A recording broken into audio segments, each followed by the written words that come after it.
Entrepreneur, the belief.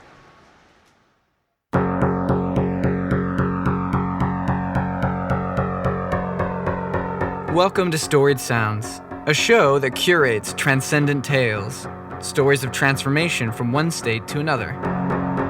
Narratives on a variety of subjects, including today's tale of an entrepreneur's journey from isolation to a family of his creation.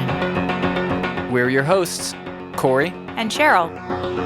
Today's episode is a unique type of show, for reasons we'll explore, so we wanted to take a few minutes to tell you about this thing we're into. Recycling. There's a treasure here. And now it's time to recycle. It's showing up in everything from music to product design to repurposed clothing. And we think podcasts are our next frontier. So, in addition to creating the original stories we tell on Storied Sounds, we also curate and repurpose existing content. We've taken the 3 R's of reduce, reuse, recycle, and added 3 more: reimagine, redesign, remix.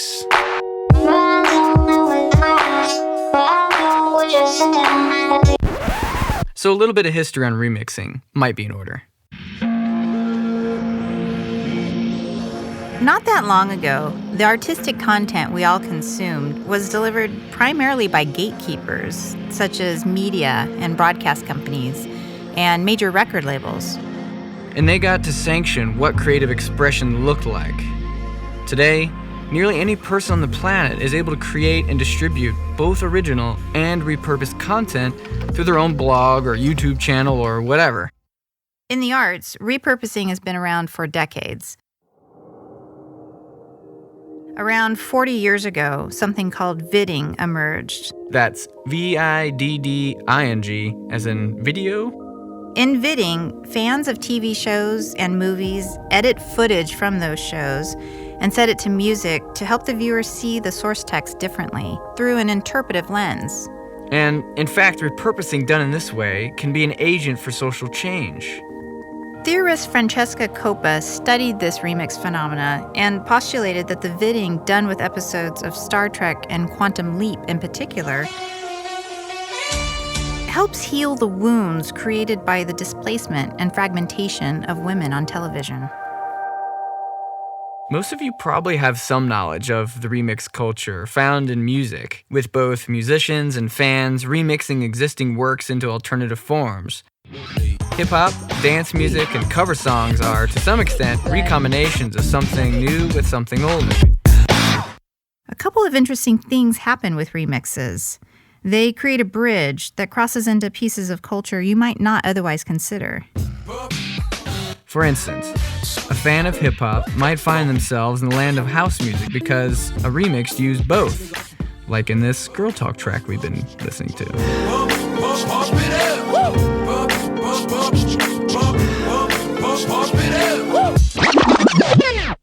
Another thing that happens is that as remixers reimagine a piece in a way that the original artist did not, the potential effect of that piece of art is actualized more fully.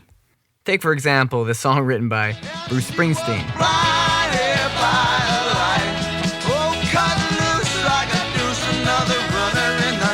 Springsteen's fans may argue that the original was the best version, but it took Manfred Mann's Earthman to make it mainstream popular.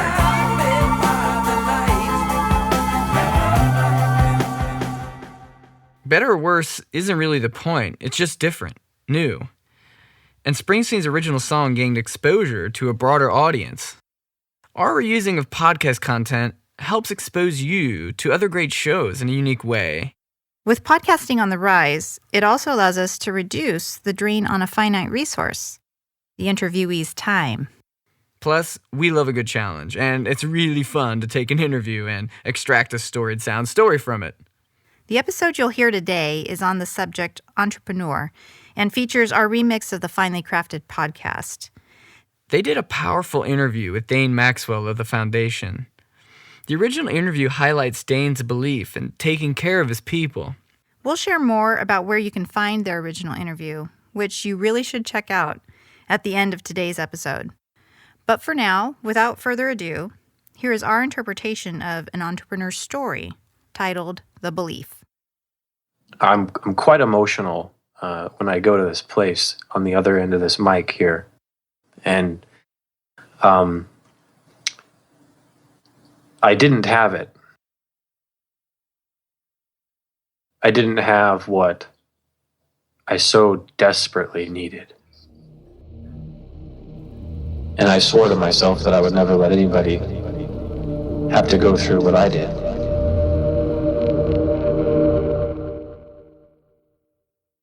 What I'm actually excited about is people finding a second home and a second family where their dreams can live, where they can move from a place of isolation and loneliness to a place of thriving in community where they feel like they belong, to move to a place of belonging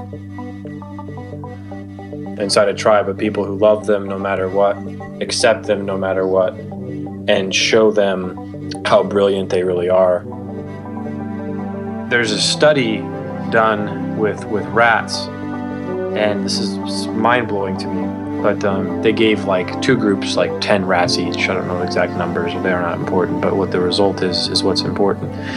In group A, they said, hey, these rats are really, really smart. So just so you know, they're really smart. Take good care of them and put them in this maze, and they're really smart and they're gonna finish it fast. And then they gave another set of rats to group B, and they said, hey, these rats are the dumbest rats that we have. They're completely idiotic. They don't know what they're doing. They're going to finish the maze. The rats. Absolutely zero difference. Exactly what you probably imagine happened is the rats that were believed in by the handlers finished the race much faster than the rats that were not believed in. And there's no other difference in the rats. They were the same. It was the belief. In the mind, everything in the world is a vibrational frequency. What's happening here is the brain emits a vibrational pattern. A thought emits a frequency. And your thoughts actually change things. The handler of the rat was looking at the rat. The emitted thought pattern of this rat is intelligent is actually impacting the rat. The emitted thought pattern of this rat's an idiot or stupid is actually impacting the rat. Now, this is proven scientifically in a study. This is not an opinion. This is not me saying just think positive. This is not me saying, oh, just believe.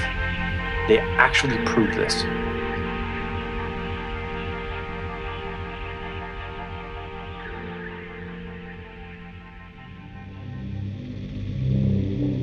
I don't know how I did it when I look back. So it seems like a miracle. Go through that kind of a period of, loneliness. It's in a small town of Iowa, and it looks like something along the lines of genius kid being told he's either a burden or broken when the people around him weren't able to recognize his brilliance. And you're just really not sure, and you question a lot of things, and you doubt, and you're pretty lonely. And my only source of connection and safety were books that I read, because to me the world seemed pretty blind, and it seems like the blind were following the blind, and the only place that I could find clarity, conviction, purpose, and freedom were in the 5% of the world that isn't blind, which are in the books that I read. Those circumstances make people weird to other people, and then you start to feel shame for who you are. And so I don't know how, but by some miracle, by the grace of God, I made it through by myself. And it took about 7 years or so. And so for those people in the world, in some form or fashion, they come into the foundation. It seems to me that most students that come into the foundation feel a little bit like aliens, and that they want to change the world. They want to make the world a better place. They want to have complete financial freedom. They want to take full responsibility for their entire life and not ever be limited by anyone or anything or any circumstance. I remember sitting with a student of mine, and I was in the car with him. I'm like friends with the students. Like, I want to get an RV and travel around the world and live with the students. Like, you're not going to find anybody that can compete with us, because nobody that I've ever met cares as much as we do. But that's because we absolutely love what we do. I remember we were going back from our live event, and I was getting a ride from one of the students who was DJing for our event. It was the biggest event we ever threw. It was absolutely so much fun. I couldn't believe the rooms that we were standing in with the people. And we get to his place, and I said, "Hey, show me what your life is like." And he walks me into his place. He walks me into his bedroom, and I said, "Tell me what you do every day." He said, "Well, first off, I walk into his room, and he's got quotes of things that I've said written around the wall. I can't remember the quotes, but they shake you up when you read them. And he's like, I look at those every day when I'm having tough times." And I said, "So tell me what you do." And he's got his room. It's a mess. There's plants. It's black. It's dark. There's not much lighting. There's a desk there. There's a piano on the desk, and there's a keyboard on the desk, and then there's a mouse with a mouse pad on top of the keyboard. And then there's a jar that has coins in it. And on the jar, there's a piece of paper taped to the jar. And on that jar are his goals. And then he's got an ugly old computer screen. And then he's got his bed that's not made, and there's laundry all over the floor. And I sit in his bed, on the edge of his bed, and I feel into him. And I feel what it's like. And I feel the hope that he has because he's in the foundation. And I also feel the despair that he's currently living with. And I say, "What do you do when you're so overwhelmed and you can't be in this tight, cramped room that doesn't have lighting that you're currently living in?" And he said, "I go outside and I come down and I walk down that alley." And I went and I said, "Show me." And I saw the alley. And I lived with him for those brief minutes. So it's one thing to say, think of your people as people. But if you can actually take it the next level and to actually feel your people, you write better copy, you create better products, your marketing becomes irresistible, your click-through rates come up, your cost per acquisition goes down, your lifetime value goes up, your competition fall away, and people can't help but listen to your message. A program transforms the very heart of an individual. And so when you ask me the structure of the program, it's that. It's the unconditional love that I have and hold towards every student and every person, in the absolute belief I have in the mind vibrational frequency. Thought emits a frequency. Now, we're not just hippie, esoterical, we just believe. We have hard-hitting tactics that are cutting edge and they work. But just that, we did just have that, and our success rates were okay. Then we added the emotional limiting belief identity-based work. Then we did even better. Then I realized the accidental unconditional love and what kind of impact that was having on the human spirit. And now we're full-fledged in that as well. I'm so firm and so loyal and so protective of my tribe and my family of students that nobody messes with them. And nobody impacts or hurts their self-esteem. And nobody ever tears away at their confidence. And I just want you to know how much I believe in you.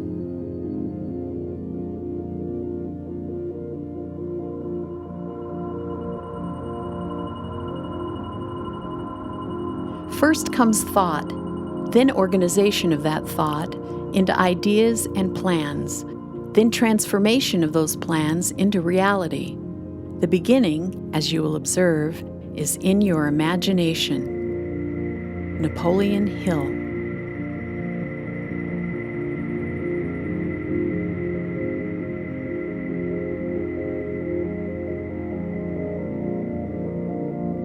Could thoughts actually be more than just words floating around in our heads without consequence? What might you do differently if, just by changing what you think about that person, you could create a better reality for them? How would the world be different if we were all that aware of the content of our minds? Yeah, it's interesting. I think it would change things. Maybe.